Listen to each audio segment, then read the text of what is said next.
ഈശോ ഈ ലോകത്തിലേക്ക് വരുന്നതിന് മുമ്പ് ഈ ഭൂമിയിൽ മറ്റ് മതങ്ങളുമൊക്കെ ഉണ്ട്. ഹല്ലേലൂയ. ആ മതങ്ങളിലൊക്കെ ധാരാളം പ്രബോധനങ്ങൾ കിടപ്പുണ്ട്. യഹൂദ മതത്തിൽ ഇസ്രായേൽ കാലത്തിന് ദൈവം കൊടുത്ത 10 പ്രമാണങ്ങളും എല്ലാം കിടപ്പുണ്ട്. എല്ലാ മതങ്ങളിലും പ്രബോധനങ്ങൾ കിടപ്പുണ്ട്. ഈ പ്രബോധനങ്ങളെയെല്ലാം നമ്മളൊന്ന് നോക്കിക്കഴിഞ്ഞാൽ എല്ലാ മതങ്ങളും പ്രാർത്ഥന പ്രോത്സാഹിപ്പിക്കുന്നുണ്ട്. ഉപവാസം എല്ലാ മതങ്ങളും പറയുന്ന ഒന്നാണ് ഉപവാസം. ഹല്ലേലൂയ. ദാനധർമ്മം, ഇതൊക്കെ പുണ്യപ്രവൃത്തികളാണ്. ഹല്ലേലൂയ. ഇത്തരം പുണ്യപ്രവൃത്തികൾ ചെയ്താണ് ദൈവത്തെ പ്രസാദിപ്പിക്കേണ്ടത് എന്ന് എല്ലാ മതങ്ങളും പഠിപ്പിക്കുന്നുണ്ട്. ഹല്ലേലൂയ. അപ്പോൾ നമ്മുടെ ചോദ്യം, ക്രിസ്തു ഈ ഭൂമിയിലേക്ക് വന്നിട്ട് എന്താ കൂടുതലായി പഠിപ്പിച്ചത്? ഹല്ലേലൂയ. ദാനധർമ്മം, ഉപവാസം, പ്രാർത്ഥന, ഇതിനൊക്കെ വലിയ പ്രാധാന്യമുണ്ട്. പക്ഷേ മനുഷ്യൻ മനസ്സിലാക്കുന്ന ഒരു കാര്യം, ഇതൊക്കെ അവനെ അനുഷ്ഠിക്കുമ്പോഴും അവന് പൂർണ്ണമായി ദൈവത്തെ പ്രസാദിപ്പിക്കാൻ പറ്റുന്നില്ല. അവൻ പ്രാർത്ഥിച്ചിട്ടും ദൈവം പ്രസാദിക്കുന്നില്ല എന്ന ഒരനുഭവം മനുഷ്യനുണ്ട്. പല നല്ല കാര്യങ്ങൾ ചെയ്തിട്ടും എന്താണ്, അതൊന്നും ഫലമണിയുന്നില്ല എന്ന പരാതിയുണ്ട്. ചിലരുടെ വിശ്വാസമൊക്കെ ഇളകാനുള്ള കാരണം എന്താ? ഇത്രയൊക്കെ ചെയ്തിട്ട് എന്താ ദൈവം കനിയാത്തത് എന്നതാണ് ചിലരുടെ ദേഷ്യത്തിൻ്റെയും അരിശത്തിൻ്റെയും കാരണം. ഒരാൾ ചോദിക്കുകയാണ്, എല്ലാ ദിവസവും പള്ളിയിൽ പോയിക്കൊണ്ടിരുന്ന ആ കുടുംബത്തിലെ കൊച്ചാണ് വണ്ടിയിടിച്ച് ചത്തുപോയത്. ഹല്ലേലൂയ. അതെന്താ അങ്ങനെ സംഭവിച്ചത്? ഹല്ലേലൂയ. എല്ലാ ദിവസവും പള്ളിയിലേക്ക് പോകുന്നില്ലേ? എന്നിട്ട് എന്താ അങ്ങനെ സംഭവിച്ചത്? അല്ലെങ്കിൽ ഞാൻ ഇത്രയൊക്കെ ചെയ്തിട്ട് എന്താ ദൈവം എൻ്റെ മേൽ പ്രസാദിക്കാത്തത്? ഇങ്ങനെ ചോദിക്കുന്ന ആളുകളുണ്ട്. ഒന്ന് കൈയടിച്ച്.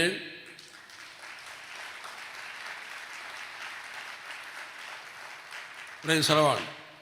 അപ്പോൾ ഇവിടെയാണ് നമ്മൾ ഒരു കാര്യം മനസ്സിലാക്കേണ്ടത്. നമ്മൾ ഈ പറഞ്ഞ പ്രാർത്ഥനയും ദാനധർമ്മവും ഇതൊക്കെ ചെയ്യുന്നുണ്ടെങ്കിലും അവയ്ക്കൊന്നും നമ്മുടെ ഉള്ളിനെ വിശദീകരിക്കാനുള്ള കഴിവില്ല. ഹല്ലേലൂയ. നമ്മുടെ ഉള്ള് എപ്പോഴും കപടത കൊണ്ട് നിറഞ്ഞതാണ്. ഹല്ലേലൂയ. പല വിധത്തിലുള്ള പ്രശ്നങ്ങൾ, തിന്മകൾ കൊണ്ട് നിറഞ്ഞതാണ്. നീ പ്രാർത്ഥിക്കുമ്പോഴും നിൻ്റെ ഉള്ള് അത്ര ക്ലിയറല്ല. ഹല്ലേലൂയ. ഈശോ അവതരിപ്പിച്ച ഫരിസയൻ്റെ കാര്യം എടുക്കുക. അയാൾ ദേവാലയത്തിൽ പ്രവേശിച്ചിട്ട് അയാൾ പറയുകയാണ്, യഹൂദ നിയമം അനുസരിച്ച് കൃത്യസമയത്ത് ഞാൻ പ്രാർത്ഥിക്കുന്നുണ്ട്, പറഞ്ഞ പ്രകാരം ഉപവാസം അനുഷ്ഠിക്കുന്നുണ്ട്, ദാനധർമ്മങ്ങളെല്ലാം വളരെ കൃത്യമായി ഞാൻ ചെയ്യുന്നുണ്ട്, അതുകൊണ്ട് എന്നെ അനുഗ്രഹിക്കണം എന്നാണ് അദ്ദേഹം ആവശ്യപ്പെടുന്നത്. ഹല്ലേലൂയ. എന്നിട്ട് അദ്ദേഹം പറയുകയാണ്, ആ ദേവാലയത്തിൽ വെളിയിൽ നിൽക്കുന്ന ചുങ്കക്കാരനെ പോലെ അല്ല ഞാൻ, അവനിതൊന്നും ചെയ്യുന്നില്ല, ഞാനിതൊക്കെ ചെയ്യുന്നുണ്ട്. ഹല്ലേലൂയ. പ്രിയപ്പെട്ടവരെയും, നമ്മുടെ ഉള്ള് ഇതൊക്കെ ചെയ്യുന്ന ഈ ഫരിസയൻ ദേവാലയത്തിന് വെളിയിൽ നിൽക്കുന്ന ചുങ്കക്കാരനെ താഴ്ത്തിക്കെട്ടിയാണ് സംസാരിക്കുന്നത്. ഹല്ലേലൂയ. ഹല്ലേലൂയ. അപ്പം നമ്മുടെ പ്രശ്നം, നമ്മുടെ ഉള്ള് ക്ലിയറല്ല. അതുകൊണ്ട് തന്നെ ദൈവം പ്രസാദിക്കുന്നില്ല.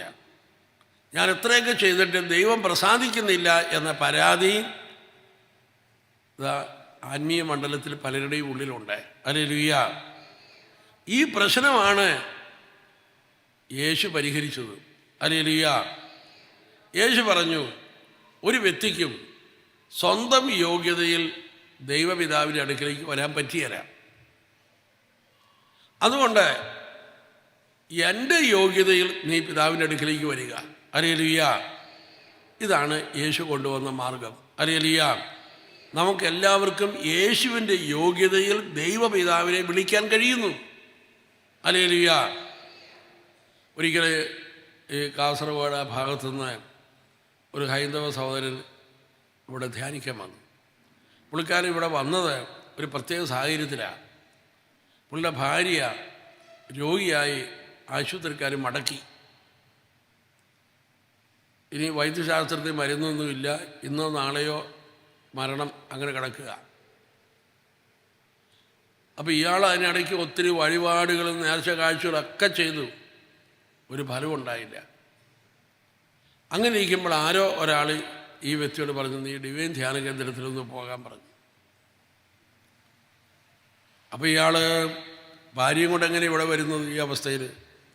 അപ്പോൾ ഇയാൾ എന്ത് ചെയ്യുന്നത് വെച്ചാൽ ഭാര്യയുടെ അനിയത്തിയെ വിളിച്ചുകൊണ്ട് വന്ന് ഭാര്യയുടെ അടുക്കലാക്കിയിട്ട് എന്തെങ്കിലും ആട്ടെന്ന് ഇവിടെയും കൂടെ പൊക്കളയാം എന്ന് പറഞ്ഞ് പുള്ളി ഇവിടെ വന്നു. പുള്ളിക്ക് ബൈബിളിനെക്കുറിച്ചോ യേശു ക്രിസ്തുവിനെക്കുറിച്ചോ ഒന്നും അറിയാൻ പാടില്ല. പക്ഷെ പുള്ളി ഇവിടുന്ന് ഇങ്ങനെ ക്ലാസ്സുകൾ കേട്ടുകൊണ്ടിരുന്നു. അങ്ങനെ കേട്ടുകൊണ്ടിരുന്നപ്പോൾ ഒരു പോയിൻ്റ് പുള്ളിയുടെ മനസ്സിൽ പതിച്ചു. അതായത് നമ്മുടെ സ്വന്തം യോഗ്യതയിൽ നമുക്ക് ദൈവത്തെ വിളിക്കാനായിട്ട് വാസ്തവത്തിൽ യോഗ്യതയില്ല. അതുകൊണ്ട് യേശുവിൻ്റെ യോഗ്യതയിൽ നിനക്ക് ദൈവപിതാവിനെ വിളിക്കാൻ കഴിയും. ഹല്ലേലൂയ. എബ്രായ ലേഖനം 7:25 തന്നിലൂടെ പിതാവിനെ സമീപിക്കുന്ന എല്ലാവരെയും അവിടത്തേക്ക് അവരെ രക്ഷിക്കാൻ പറ്റും. ഹല്ലേലൂയ. ക്രിസ്തുവിലൂടെ പിതാവിനെ സമീപിക്കാൻ കഴിയും. ഹല്ലേലൂയ. അപ്പോൾ അത് അദ്ദേഹത്തിൻ്റെ ഉള്ളിൽ വളരെ ശക്തമായിട്ട് പതിഞ്ഞു. ഞാൻ എൻ്റെ യോഗ്യതയിൽ ഈ വഴിപാടും പരിപാടിയൊക്കെ നടത്തിയിട്ട് ഫലമുണ്ടായില്ലല്ലോ, എന്നാൽ ഇനി യേശുവിൻ്റെ യോഗ്യതയിൽ ദൈവപിതാവിനെ വിളിക്കാം എന്ന് പുള്ളി മനസ്സിൽ കരുതി. അങ്ങനെ ആ നിമിഷം തൊട്ട് ക്രിസ്തുവിൻ്റെ യോഗ്യതയിൽ പുള്ളി വയ്യെ പ്രാർത്ഥിക്കാൻ തുടങ്ങി. ഹല്ലേലൂയ.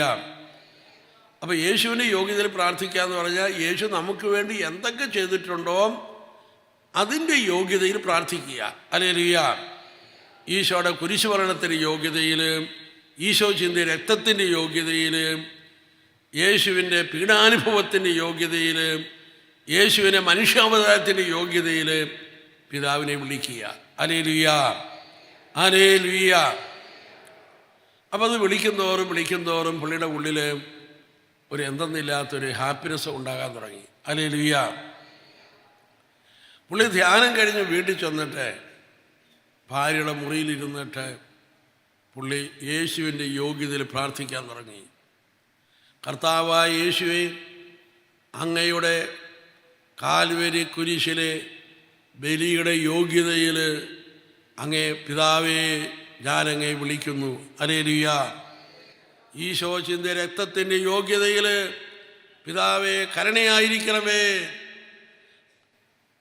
യേശുവേ, അവിടുന്ന് ഈ ഭൂമിയിൽ മനുഷ്യനായി അവതരിച്ച് കാലിത്തൊഴുത്തിൽ അവിടുന്ന് പിറന്ന് അതിൻ്റെ യോഗ്യതയിൽ പിതാവേ ഈ കുടുംബത്തോട് കരുണയായിരിക്കണമേ, ഞങ്ങളോട് കരുണയായിരിക്കണമേ എന്ന് പുള്ളി അങ്ങ് പ്രാർത്ഥിക്കാൻ തുടങ്ങി. അദ്ദേഹം പറയുകയാണ്, യേശുവിൻ്റെ യോഗ്യതയിൽ പ്രാർത്ഥിക്കാൻ തുടങ്ങിയപ്പോഴേ ആ മുറി മുഴുവനും 10,000 സൂര്യൻ്റെ വെളിച്ചത്തിൻ്റെ ശക്തി അവിടെ വ്യാപരിച്ചു.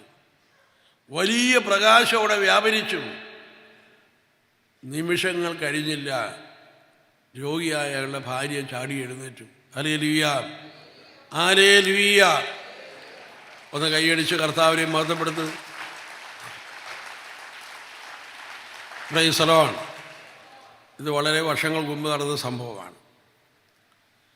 ഒരു 8-9 മാസങ്ങൾക്ക് മുമ്പ് ഒരു ദിവസം ഞാനിവിടെ നിൽക്കുമ്പോൾ ഈ സഹോദരൻ എന്നെ കാണാൻ വേണ്ടി വന്നിരിക്കുകയാണ്. അപ്പം ഞാൻ ചോദിച്ചു, ഇപ്പം എന്താ ചെയ്യുന്നത്? എൻ്റെ അച്ചാപ്പം എനിക്ക് ഒട്ടും നേരെയില്ല. ഞാൻ ചോദിച്ചു, എന്താണ്? ഞാനിങ്ങനെ പ്രാർത്ഥന യോഗം നടക്കുക. ഹല്ലേലൂയ.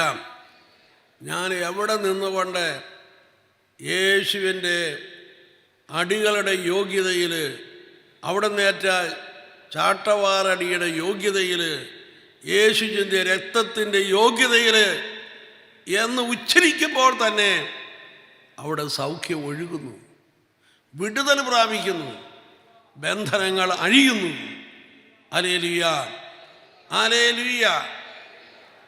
അപ്പം നമ്മൾ പഠിക്കുക, നമ്മൾ നമ്മുടെ യോഗ്യതയിലല്ല, ഈശോയുടെ യോഗ്യതയിലാണ് നമ്മൾ പ്രാർത്ഥിക്കുന്നത്.